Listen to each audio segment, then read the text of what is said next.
Hey everybody, you've got the one and only Marcel. I've been trying to get back into the rhythm of making content. At the end of the video, I will get into some of the things I've been doing and some of the stuff that's happened. Bear with me if I seem a bit rusty. I'm trying to force myself back into a rhythm without getting so critical of my content that I don't publish anything.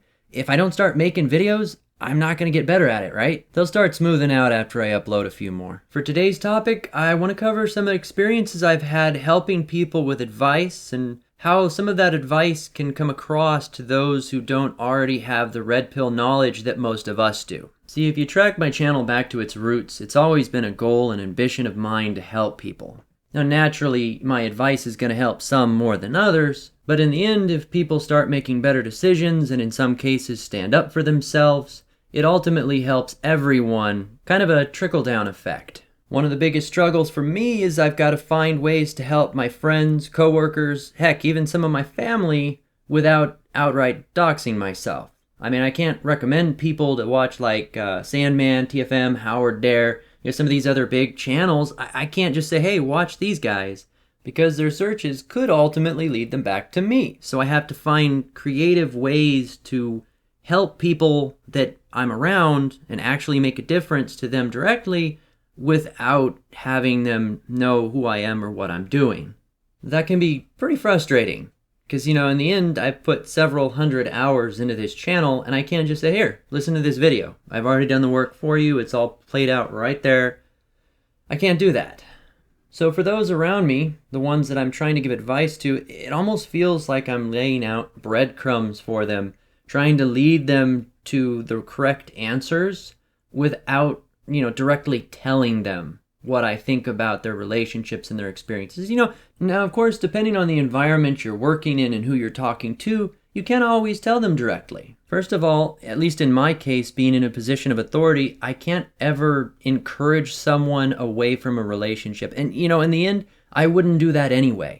You kind of have to let them make their own decisions. It's always best to appear neutral. Furthermore, if the relationship succeeds, they could resent you at least in some degree because you tried to steer them away from it. If it doesn't succeed, then there's the possibility they might turn against you because you may have encouraged that negative outcome to happen. It may be negative from their perspective, not from people looking in from the outside. One of the guys that I've been working with for a while now, a matter of years, has, basically the most cookie cutter example of a toxic marriage that I could ever come up with.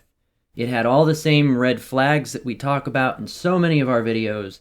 It was a perfect example of a bad marriage. And it wouldn't have taken a MGTOW or a red-pilled person that was nearby them to point that out to him. All of his friends, all the people he was working with were telling him the same thing, that he needs to duck out as soon as possible.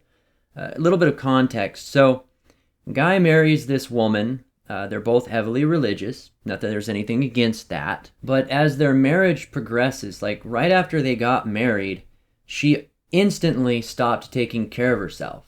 Not to the degree of lack of exercise, but literally started shoving cake in her mouth. It was almost comical talking to him about it too. I asked him what was going wrong. Was she shoveling a bunch of cake in her mouth? And he said, yeah, she actually is. Literally cake, too. How did you know that? In the essence of time, I'll break down some of the points that this guy was going through within his marriage, his relationship. She started pounding sweets and stopped taking care of herself the day they got married.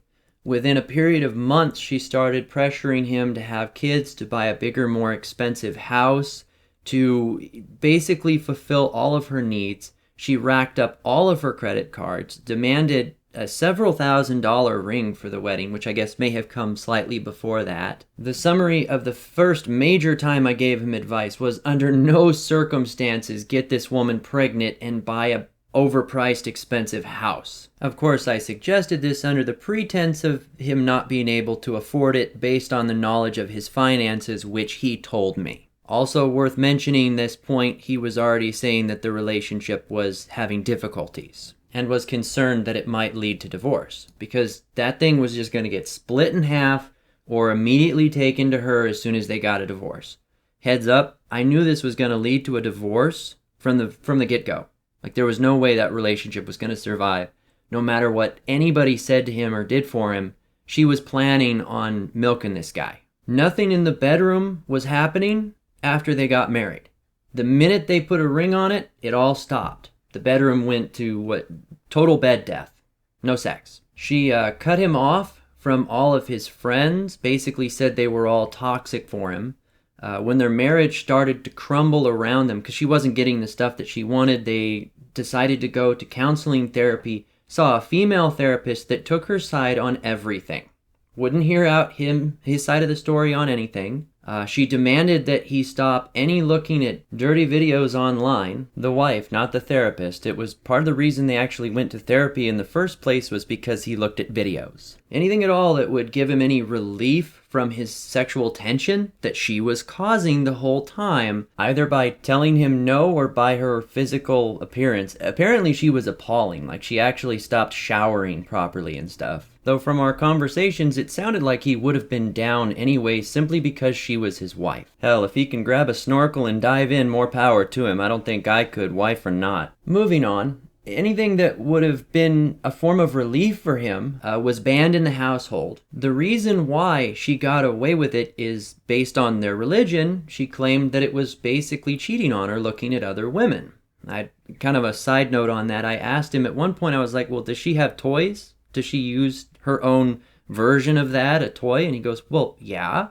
I was like, well, was that modeled after your anatomy? Well, no, of course not. Okay, so how is that any different than you looking at a video? Kind of an aha moment for him. So as the relationship gradually degraded further, she ended up moving out, moving in with her parents, who of course supported her in everything that she wanted to do, and were wholeheartedly against him and criticized him at every possible term. That guy honestly was kind of a pushover. Unusually enough, before she ultimately requested a divorce, she was trying to get him to agree to have her family, her parents specifically, move in with him so they would no longer have to pay for a house. Her parents were retired and living off a small fortune. They had tons of money. They didn't need that kind of help. And as a side note, apparently his parents were living out of a small trailer. So if anybody had needed help, it was them. Here they are, their relationship's on the rocks, their marriage is on the rocks, and she's trying to bring her family in the house with him?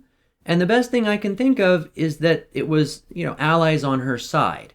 That they were trying to, make him out to be a bad guy as much as possible, to kind of gain favor in the courts or to take advantage of the situation. Maybe they just wanted to mooch off him. Perhaps try and push him out of the household, where he's paying for it but can't stand to be there most of the time because he can't stand them. Good a theory as any. Now, I won't say that I've ever been in a situation quite that bad with my relationships, at least as far as getting taken advantage of. The women that I was with were never that obvious about stuff. And maybe the relationships were just as bad, but it wasn't as blunt. So a lot of the people he was talking to about what was going on in his life could see most of that stuff coming.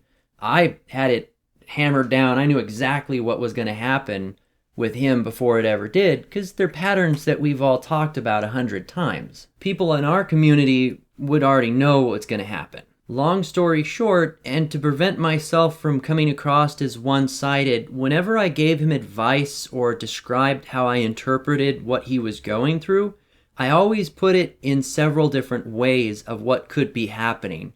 And one of those ways was the correct answer. For example, when he said that his wife was putting on all this weight suddenly, I mentioned the possibility that it could be something medical. She could be dealing with some stress in her life that was causing it, or it's possible that she just considers that she's got him trapped and that he's not going to be able to leave her and doesn't care. On the context of him losing all of her interest in the bedroom, aside from the fact that she'd gained 100 pounds and he was no longer interested in her, the lack of any interest at all from her end on that could be possibility A, B, or maybe even that she thinks you're not going to leave her and that she can get away with it, that it was never her intention to sleep with you after you got married, aside from making children. Funny thought on the side of that too. You know how many married guys don't get laid? Being married. It's like the sex stops the minute they put a ring on her finger. Because of what I do for a living, I talk to probably about 100 married men in a month, and out of that, probably about 85 of them would claim that they have issues in the bedroom. Now, I don't automatically assume that's intentional. It's probably more to do with the dynamic of the roles a man plays. Once they're married, there's a change in what's expected of him. He becomes almost like a workhorse for the household, which means there's less time for romance and less time to fool around. All the same, how often is this whole we need to wait until after marriage, bedroom door opening up things kind of spun as a reward for getting married, only to find out that it tapers off almost immediately? Don't take my word for it. Married guys complain all the time about not getting enough sex or it being used as a tool to manipulate them. Granted, people around me are more inclined to open up with me because it's part of my job. Number one complaint of married men has to typically do with either issues with their marriage, issues with their wife, infidelity from their wife. It all revolves around relationship problems, and that seeps into everything else in their career and causes problems everywhere else in their life. It causes them stress in so many ways. The ones who don't understand that it has to do with their relationship will typically say that it has to do with money or finances. And when you ask them what they need the money or finances for, it's for a vacation for their wife or something for the family that's going to cost them a heap of money. And for women, it's almost always my man isn't doing enough. Like, I'm not seeing ways to feel his love. He's not expressing it to me in a way I understand. He needs to prove his love to me better. The solution that's always peddled to men is try harder, and to women it's always find a better man. Before someone tries to tell me that I'm generalizing, imagine a therapist looking at a woman and telling her she needs to try harder, and looking at a man and saying you should just go find a new girlfriend. How often does that feel like it would happen? Would that be out of place? Anyway, for a simple summary of what I'm trying to get at here, when I was giving people that I was working with and all the other ones that were around me advice, especially those I was expected to mentor, I would always try and give possibilities for all the scenarios I could see likely happening, the outcomes of those scenarios, and what their options might be on how to handle each of them, without directly saying what they should or should not do or tying any of it back to our ideology. And then lay it on them to choose what they wanted to believe was the most likely possibility, even if I knew what was going to happen. And I found that in those specific types of problems, I was right maybe 90% of the time.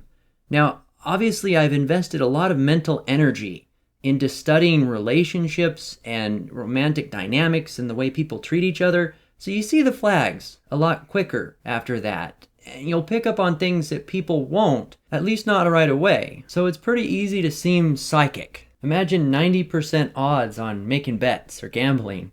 Or if a therapist were right 90% of the time. Now, I'm willing to acknowledge that the people that came to me specifically for help and already had a problem that they were dealing with, so that there might be an intrinsic bias that comes from that in my data of who I interacted with. Furthermore, the nature of my experiences in the past might have tainted my view of what I'm actually seeing. Like maybe it is that he's a dirtbag guy and just doesn't make enough money.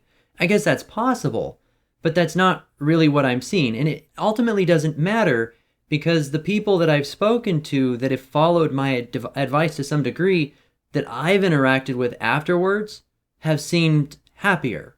Like they've accomplished more given the choices that I suggested to them, and they made the right decisions. I suppose what I'm getting at with all of this is I'm attempting to tailor the really harsh advice that comes across here in our community to where I can squeeze it under the radar in a feminist society that wouldn't tolerate anything regarding the women involved accepting some sort of responsibility for the problems within a relationship. It's a slow process, when it would be so much easier to say, just, here dude, read this article, watch this video, it'll clear it all up. It's a work in progress. In the meantime, let me know down below what your experiences have been. Have you ever tried to reach out to someone with a red pill and gotten it thrown back in your face? Maybe they took your advice and it helped. I'd like to hear your experiences.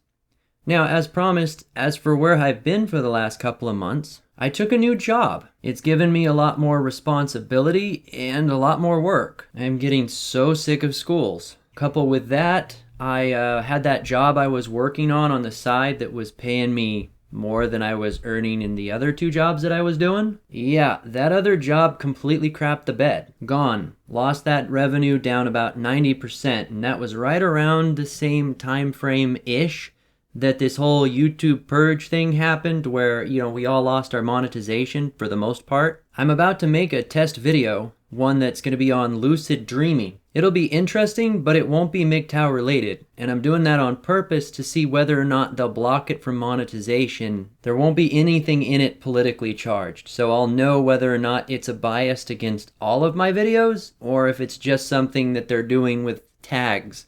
It's a way for me to troubleshoot what's going on. But that's about all I have to discuss for today. Let me know down below what you think. I want to hear your thoughts.